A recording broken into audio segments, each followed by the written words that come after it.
happens. As Sarah said, I'm Fiona Armstrong, and any excuse to be in the Muckle Tomb. It's a wonderful place. I live over the hill at Borland, but to come over here is just great.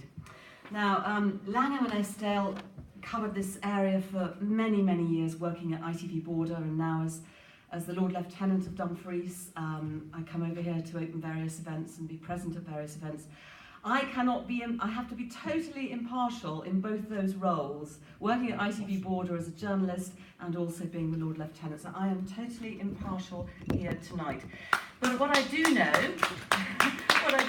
is that this area has such potential, it really does. And there are many issues to deal with if we want to realise that potential, from transport, railways, internet, tourism, healthcare, housing. Great big issues like Brexit and possible Scottish independence. And of course the biggest of all that I think we're going to have to start off with is jobs and the local economy. Because without a thriving local economy, a town is nothing. And I have to say that I think that Langholm has huge possibilities. I look at the High Street and think of the major strides that have been made there in trying to raise this community. And it really is on the up, but it just needs that push, doesn't it? Let me introduce our panel, very illustrious panel here tonight. Now, we were going to have Mairi McAllan from the SNP, who lives in Dumfries and Galloway. She lives with her fiancé on a farm at Sanker, on a beef and sheep farm. So she's a rural lassie and grew up in Biggar as a trainee solicitor. And she was going to be here tonight, but unfortunately she is booked to do another debate here tonight. But in her stead, we have the SNP represented, well and truly, by Joan McAlpine, who's a well-kent face in this part of the world. Joan was elected to the Scottish Parliament in 2011.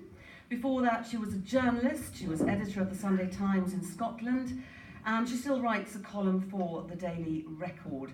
She's campaigned on many, many issues in this part of the world, from disabilities, unemployment, apprenticeships, to fracking, all those sort of issues. She's extremely interested in the arts and culture, and when I asked her what she does in the evening, it is arts and culture. So, next to me, David Mundell, Scottish Conservatives and Unionist Party, was a local and a regional DMG councillor, trained as a lawyer, elected to the Scottish Parliament in 1999, and became a Westminster MP in 2005. Since first being elected, he has had over 1,000 advice surgeries. I don't know how many problems you've solved, David, but there's an awful lot of surgeries. He fought long and hard to keep Scotland in the UK during the 2014 independence referendum, and he's now Secretary of State for Scotland. And David, when I asked him what he likes to do in the evening, he says nothing. TV box sets, because he's too busy doing things in the day. Right, okay. On my left here, we have Douglas Beattie, Dougie, to those who knew him when he was growing up in this town of Langholm, because he's Langholm born. And he now lives in London. He spends his time between this part of the world and London, where he is a Labour councillor, because Dougie Beattie is Scottish Labour. He once supported independence, but he does no longer support that. He says this is a very overlooked region, and he's desperate to get to work with his local community again. He wants to roll up his sleeves and be a local champion. When I asked him what he does like doing in his spare time, if these politicians have any spare time, he likes cold water swimming and yoga. And last but not least, we have John Ferry, who is chairman of the Scottish Liberal Democrats in Midlothian, South Tweeddale and Lauderdale. John has worked in the oil and gas industry as an analyst. He worked briefly doing that, and he's also worked as a financial journalist for about 10 years. Now he has his own company. It's a media, editorial and marketing consultancy business. It's based in Peebles, or he spends time in Edinburgh and other parts of Scotland and the UK. Being a Liberal Democrat, John is very worried about Brexit. He's also worried about possible independence. This is the first time he's stood in national politics, so you've all got to be very nice to him. And in his spare time, John is a very keen cyclist and teaches other young people how to cycle like the wind. So would you please give our candidates a round of applause? Thank you.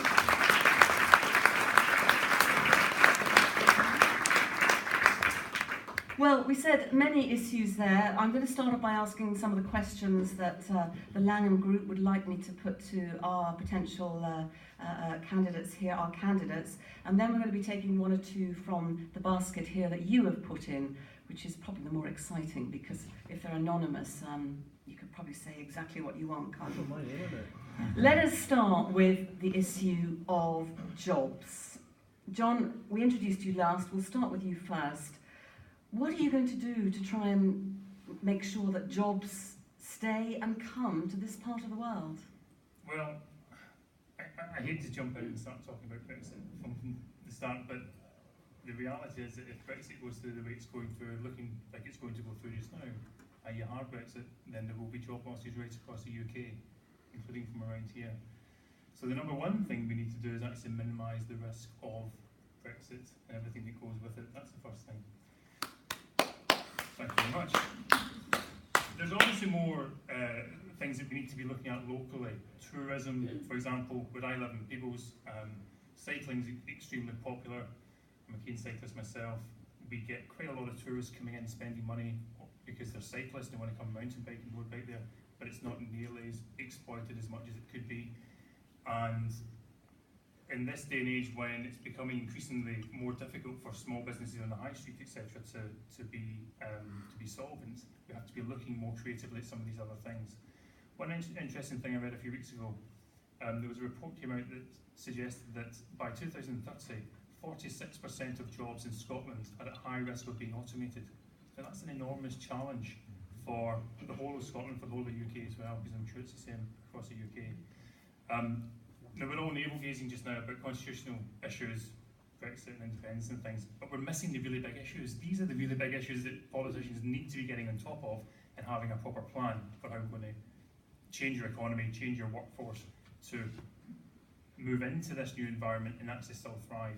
So one of the suggestions there was that we should have a new Institute of Technology in Scotland that will focus on trying to change our workforce so we can be prepared for this new world of automation. Now, I think that's a great idea. Let's have that new college, that new technology centre, but let's not have it in Edinburgh or Glasgow, somewhere in the central belt. Let's have it down in one of our big towns down here and build the infrastructure around it that goes with it. So there's many things we need to be doing, I think, creatively to try to attract more jobs. The other thing, of course, that I'm sure everyone will mention is productivity and infrastructure and broadband connection. So we need to invest in broadband connection in our roads and everything else to get the productivity level up, and that allows the workforce to be more flexible. More of us are working from home. I work from home most of the time, and I need good broadband. I know everyone else does. The Liberal Democrats have a plan that would give super fast broadband to every single household in the UK by 2022. And we would also invest £100 billion in infrastructure across the UK during the term of the next Parliament. So there's a proper plan in there to actually increase productivity across the economy and start getting jobs in places like this that really need them. And can I just push you a bit further, John? I mean, what sort of jobs do you actually see coming here? Because, you know, the mills have gone and, you know, despite what we'd all like to see them back, I don't think they're coming back anytime soon. What sort of employment do you think could affect this area? I think it's difficult to envisage a big manufacturing plant starting up somewhere like this anytime soon.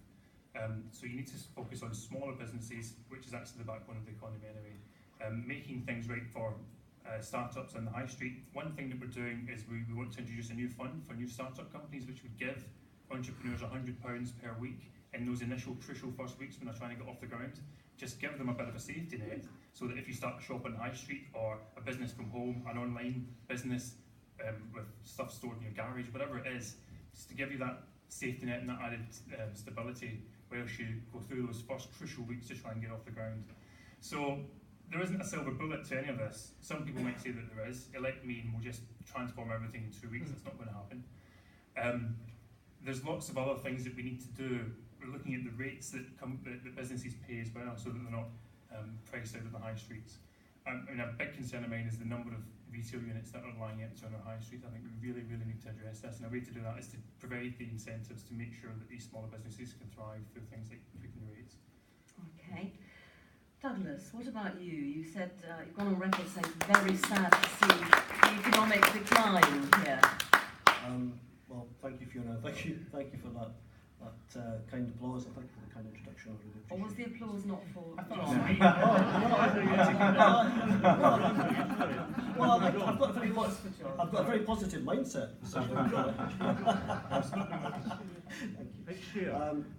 Are you worried that Brexit is going to have a really big impact here on jobs? Well, much of what John said, I agree with. It's a rather sort of I agree with Nick moment. I think he's quite right about Brexit. He's quite right about broadband as well, but I'll beat the Lib Dems by 1 year.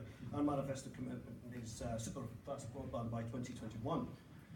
But I suppose on the panel, I'm the closest to Langham. I perhaps have the greatest understanding of Langham. And what I've been saying, if you've been reading the local press, the fine E&L and many other publications recently, is that I think we need a Langham plan.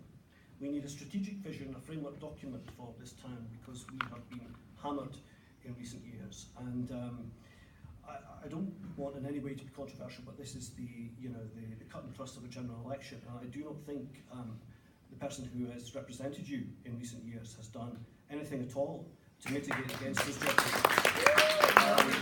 And that's the person who's represented you answer that shortly. Of course, by all means. But I think that's why we need a plan to redress that. We also need what I would call, and local councillors have been calling, a borderlands deal to do something on that, so you have joined up thinking from council. Another thing I would say, sadly, about David Mundell is that we had a job summit in this town, which he called, and I praised him for calling that. I wrote a letter to the E&L praising him for doing that, and saying at the time that he needed to use every lever at his disposal to actually have some substance at the end of this. What actually happened was that David turned round, and the headline in the local paper was, "It's up to you." It was this, "You're on your own," at the end of the so-called job summit, which I think was one meeting. We can do much better than that. We need a strategic document, a framework going forward that bases our future either around bringing industry back or tourism or both. But it can be done. But you need the leadership and the vision to do that. It is always easy, though, isn't it, Douglas, to be the one, if you've not got the responsibility, to be the one who says that somebody else has got it wrong. Well, David's the incumbent, so he has to defend his record, and I would leave him, of course, to do that. But there are gaping holes here. I think everybody... Well, how would you fill these gaping holes? I mean, well, John was quite specific what he would do. What would you do? Well, I've said that we need a document. We need a Langham plan. And you've talked about that. You've talked about internet, and you've talked. Oh yes, I think we need the connectivity. What sort of jobs do you see coming back to this area? Well, this is a very good point, and it's important because I think actually this is not just about the MP leading, although you do need leadership. You need the people to help you. And I think together the community has to decide, and this is true not just in Langham, but actually all over the constituency, the community has to decide what is the best way going forward. Now, I'll give you a specific example. In Waketon, in about 1998, they lost a lot of industry, and they decided very quickly, for whatever reason, that they could have the Waketon Wood Festival, because the Scottish Government was looking for a town to do that. Now, I think in Langham, we are still almost in a post-industrial, post-textile age, and we've not quite come to grips with that.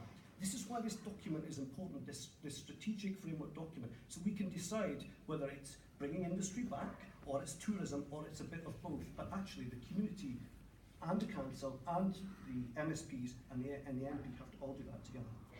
John mentioned things like bringing a technology college here, new fund for start-up companies, looking at rates on the high street. I mean, do you think any of those are good ideas? No, they're all good ideas, and it's all in the mix. But I think you have to have a direction of travel in the first place. That's what's really. And how long is this going to take? This Langham plan? Well, you could do it. You could do it in a few months, but you have to actually get change first of all, in Westminster, and then get people around the table and get on with it. But you just need that direction of travel. Thank you very much, Douglas. David Mundell, Douglas suggesting there that these jobs have gone on your watch. How fair is that? Well, the starting point for me in relation to Langham and the economy here, Fiona, is that the single most important thing for Langham, and it's the thing that I have fought for and will continue to fight for, is that Langham remains in the United Kingdom. That is absolutely essential.